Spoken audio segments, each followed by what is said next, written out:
actually really hard to every moment of your life be telling yourself like, I'm not going to take a cigarette. I'm not going to smoke a cigarette. I'm not going to smoke. Like, oh, there's a cigarette. I'm not going to take it. Oh, someone else is smoking. I'm not going to go join them. All of that, like, if that is your thing, if that's what you're trying to cut out of your life, that would be really hard to do. There's so many cues and wants and needs and cravings and suggestions around you that if you always had to tell yourself, no, be on guard, watch out, here it comes. Oh, you're going to have to turn it off again. You'd be exhausted and you probably would cave. And so, there are alternatives where it actually doesn't require willpower. And that's what I'm suggesting of like, think about what's in your house, what's in your room, how have you set up your life? Are you getting suggestions or nudges by how your world is set up? Are your friends the one that are like, hey, let's go get ice cream, let's go for a smoke? Well, then maybe we need to take a break from those friends, right? Because we need to remove ourselves from that tempting situation.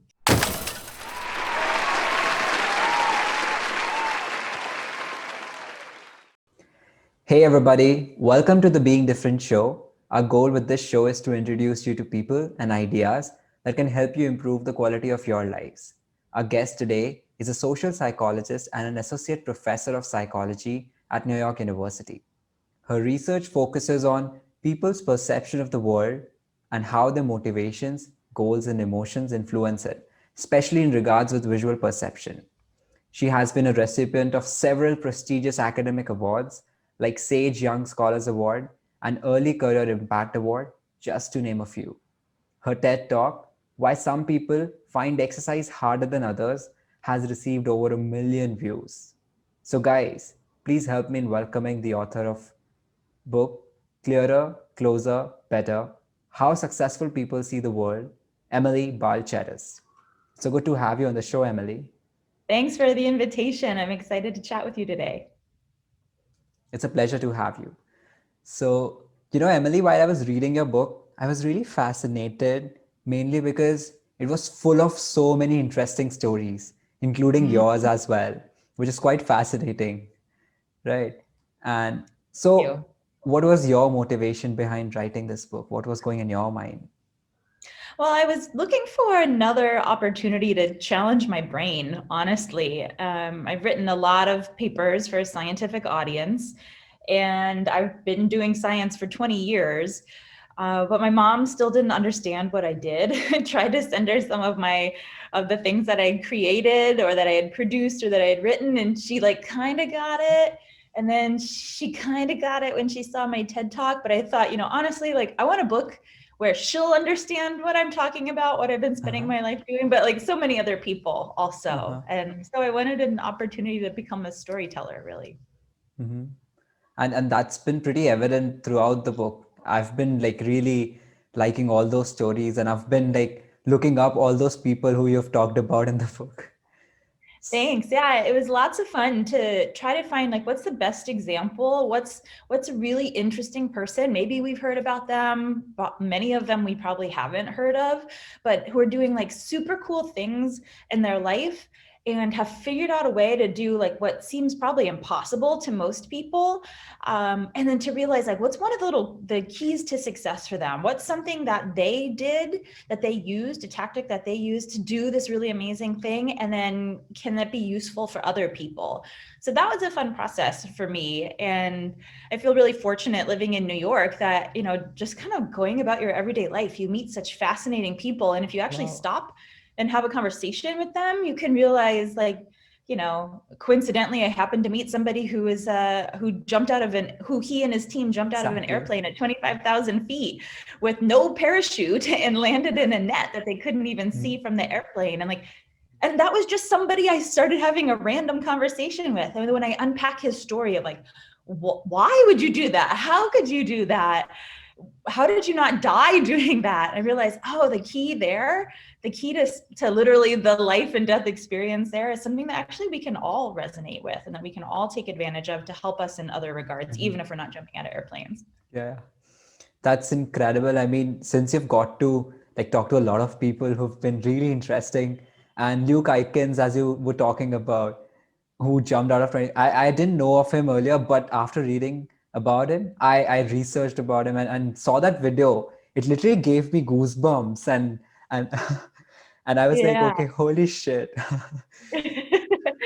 It was terrifying. And then if you dig deeper and see some of the other projects that they have done, it's really amazing. But I Mhm, mean, they work for Red Bull. Their job is to to accomplish these really crazy feats of I don't know, yeah, life and death experiences, always jumping out of airplanes, and then how they do mhm, it, like a steel cage that's set up to look like a living room, and they're playing video games, but then that steel cage gets shoved out of the back of a plane at 15,000 feet, and they're just sitting there like, super chill, playing video games, falling to their death.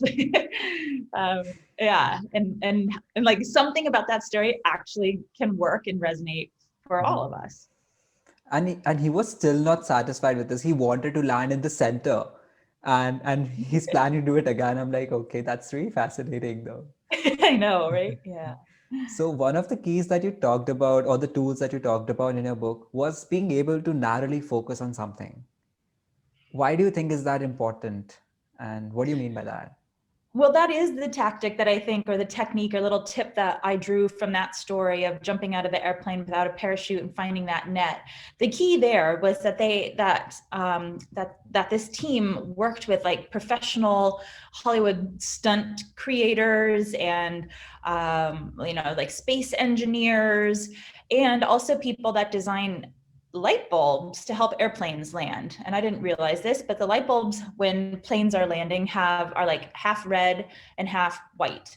And they are pointed at an angle so that if a plane is coming in at too steep of a pitch, the light will appear red in the pilot's windshield. And if they're coming in at the right angle, then it'll appear white. And so that's like, the top half is red and the bottom half is white, or the other way around, and it's pointed sort of parallel to the ground at a slight pitch. But they took this team of non-parachuters pointed those light bulbs up. They pointed them straight up into the sky, and they actually sort of ringed around the net so that these beacons of white light were in the center, and then beacons of red light were encircling the net, so that Luke Akins could just scan the skies and try to find this like tube of white light and surrounded by a tube of red light, and narrow in and know where the net was.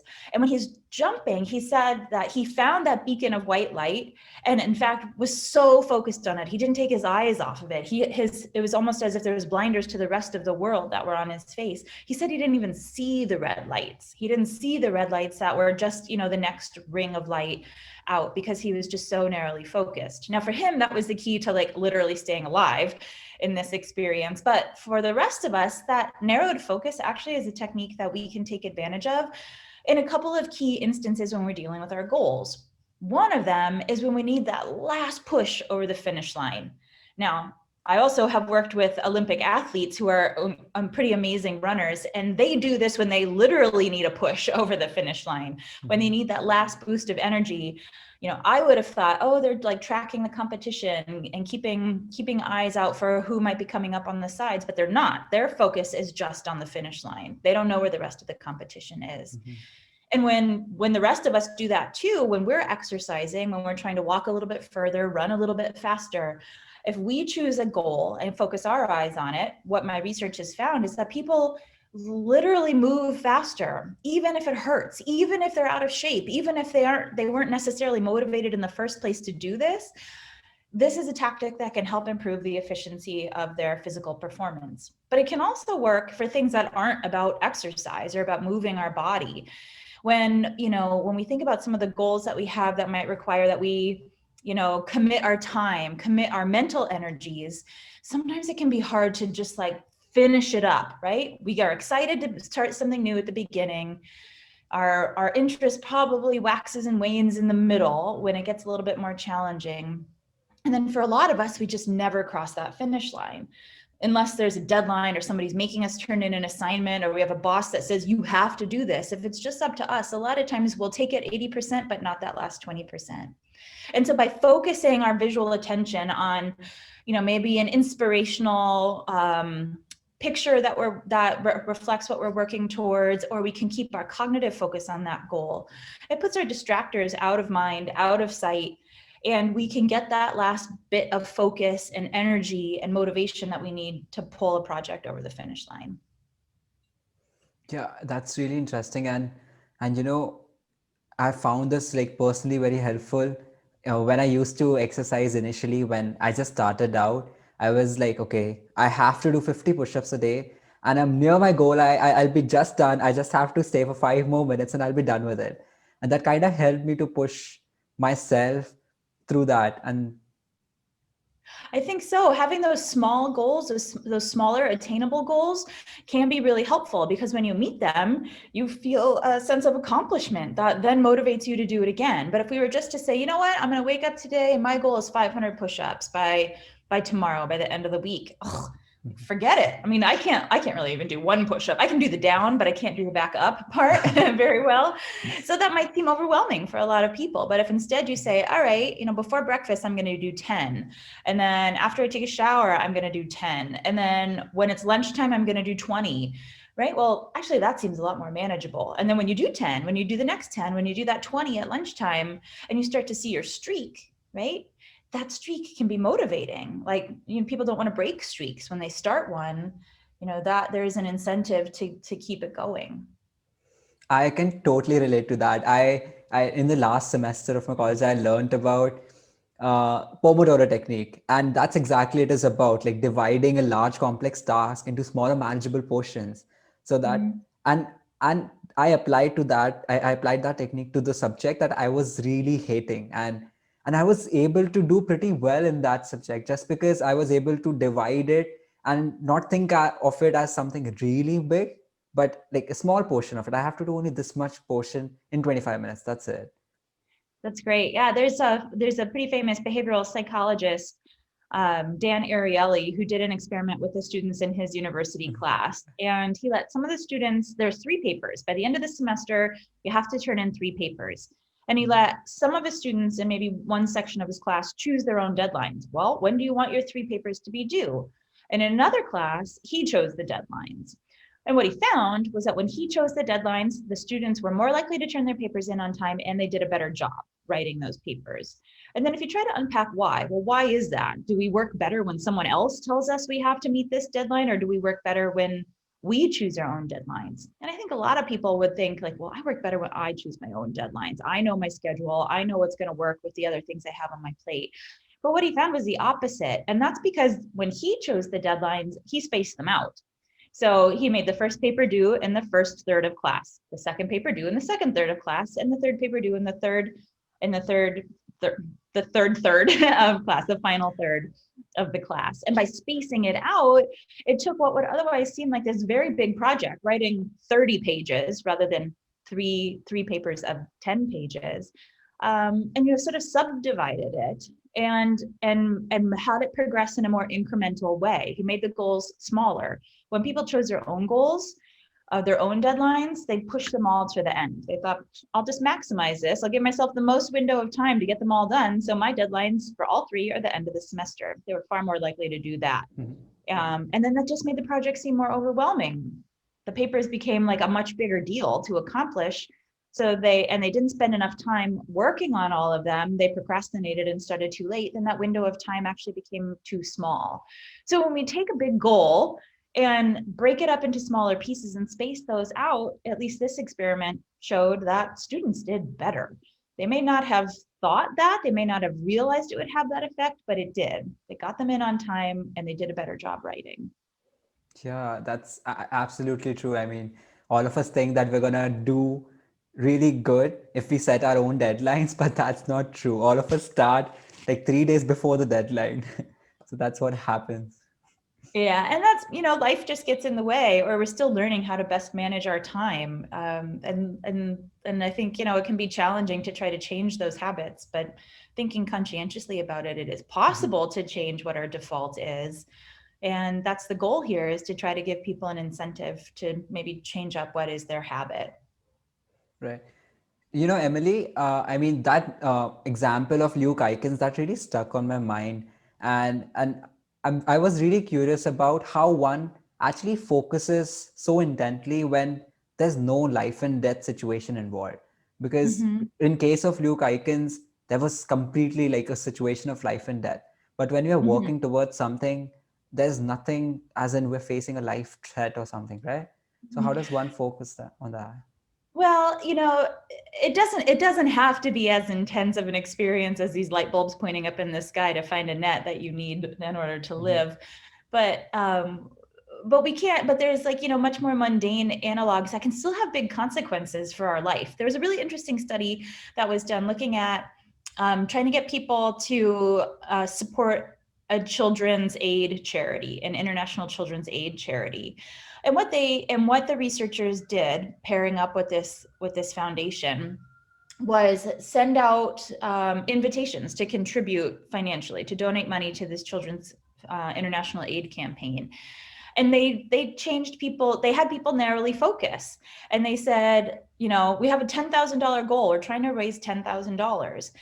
Now that's a big goal, right? But what they did was sort of subdivided and said, like, okay, we've reached $5,000. We have $5,000. Would you like to donate? Or we just have $5,000 left to go. So they focused people's attention either on that finish line, that goal of reaching $10,000, or they focused it back to the past on look how far we've come. So that's one analogy, right? Of like, we can take a big goal like reaching $10,000, but we can still subdivide it. We can still focus our mental efforts somewhere, like the goal that we're working to achieve, or looking back on our past to look at how much we've accomplished so far. And what they found was that those were motivating tactics, keeping that narrowed focus, on just a subset of what the goal is, what's left to go, or what we've accomplished, was effective. And importantly, it was differentially effective for people who were super committed already to international children's aid. Focusing on what was left to do, what was the remaining portion the group was looking to raise, that inspired more donations. But for people who hadn't yet donated to this campaign and who were maybe new to the cause, looking back on what has already been accomplished, that focus, that was more motivating for them. So yes, we don't have to have light bulbs pointing up in the sky, but we can still think about, well, what do we entertain? What do we put in our mind? What sort of smaller goal is it, or sort of stepping stone is it that we're trying to put at the forefront of our mind? And if we, think intentionally about that, I think, we can do more to motivate our own decisions and actions. Yeah, that's where visualization also comes into play, and how we actually visualize a goal can affect if we are able to achieve it or not.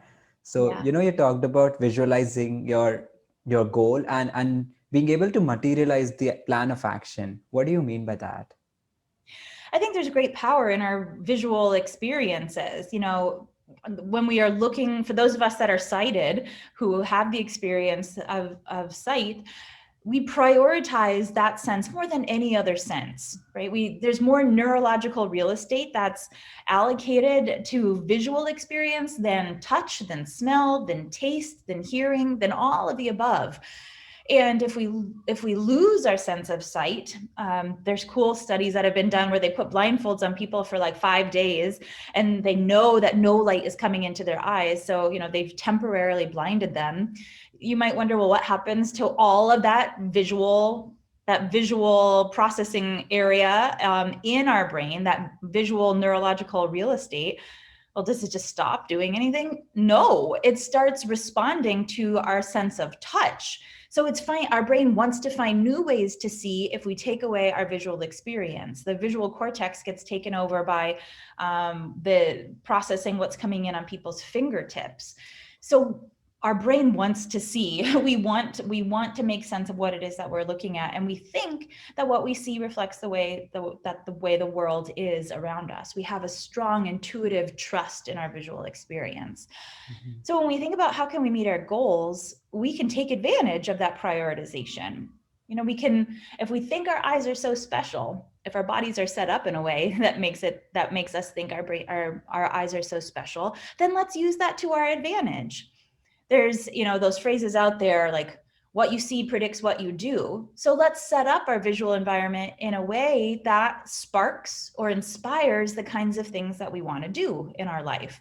So if we're, trying to eat healthier and trying to cut out, unhealthy snacks, Well, then we should probably hide the potato chips. They shouldn't be what's in the forefront. The salty, high fat, high sugar snacks, let's not have them be the first thing we can see when we open the cabinet door.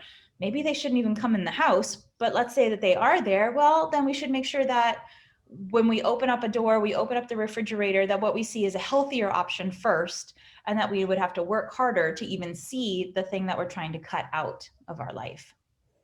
Oh, or another example that I think can resonate with most people is just how easy it is to multitask when you're on electronic devices, right? And then if, let's say, you're working on an assignment for class, and it's challenging because, you know, it's hard to work through. Maybe it's the first time that you've been thinking about or working on this area. Probably we shouldn't have, you know, like our Slack channel open, our TikTok account available. We should have social media shut down, keep our email off, and maybe turn our phone off, because those are all visual cues. You know, when a little alert pops up on our screen somewhere or on our phone, that's just, it's like it instantly gathers our attention, right? Our eyes orient towards that movement, literally the movement of something popping up, or the little visuals that we might get of somebody's emoticons that their emojis that they've sent to us, right? That captures our attention. And it's really hard for us to put those visual distractions away if they keep being there. So we might need to physically remove them. So if we think about that, we act on what we see. Well, if there's things that we're trying to do better or trying to do less of, then let's just see what's pulling us away from that goal, and can we change our visual environment?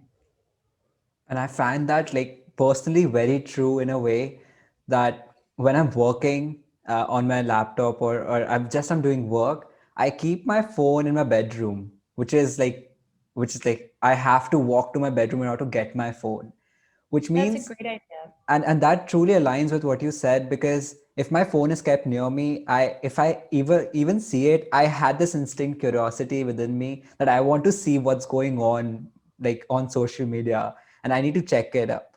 But now when I keep it in my bedroom, like for 2 3 hours I don't even think about it, and I'm so much focused just because my phone is not there. So which is quite interesting.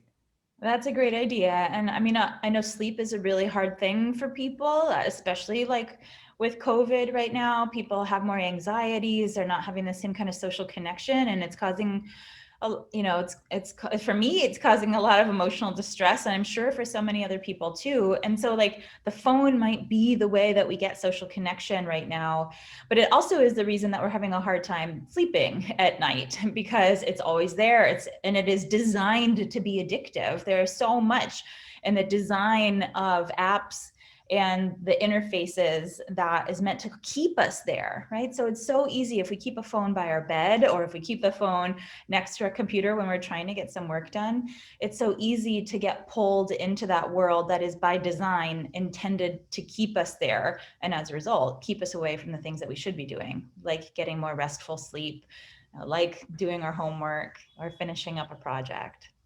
Yeah, that totally makes sense. And Emily, when talking about motivation, I'm reminded of my own story back in 2018.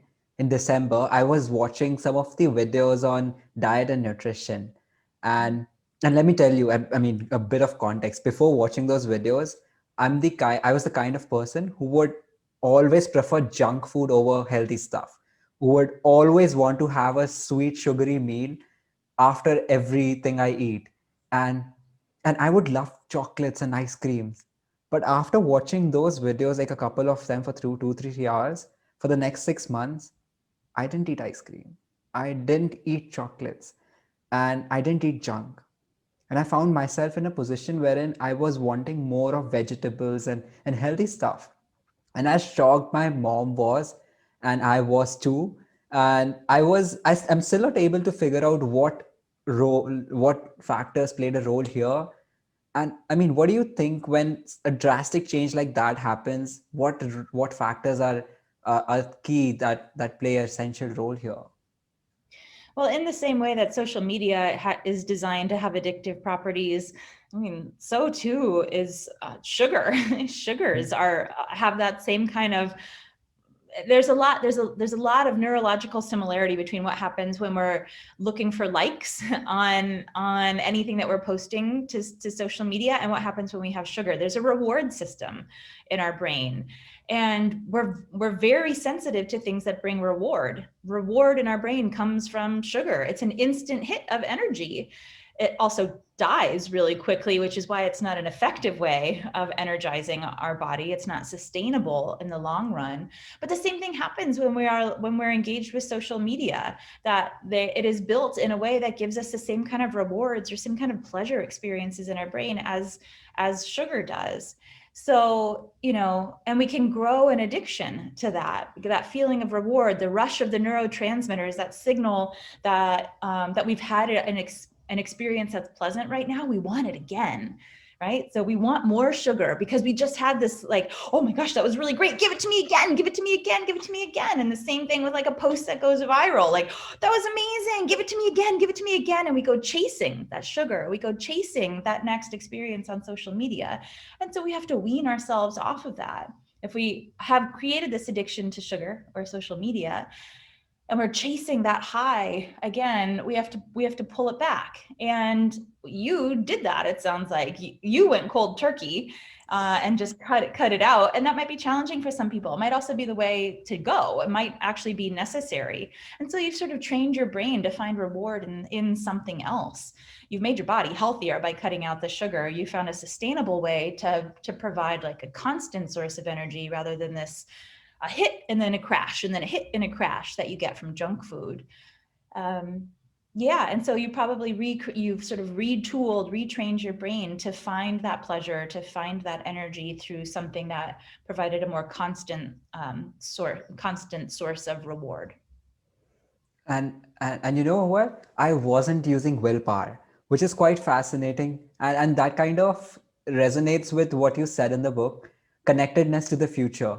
Maybe I was seeing myself eating sugar after 10 years and without eating that crappy food.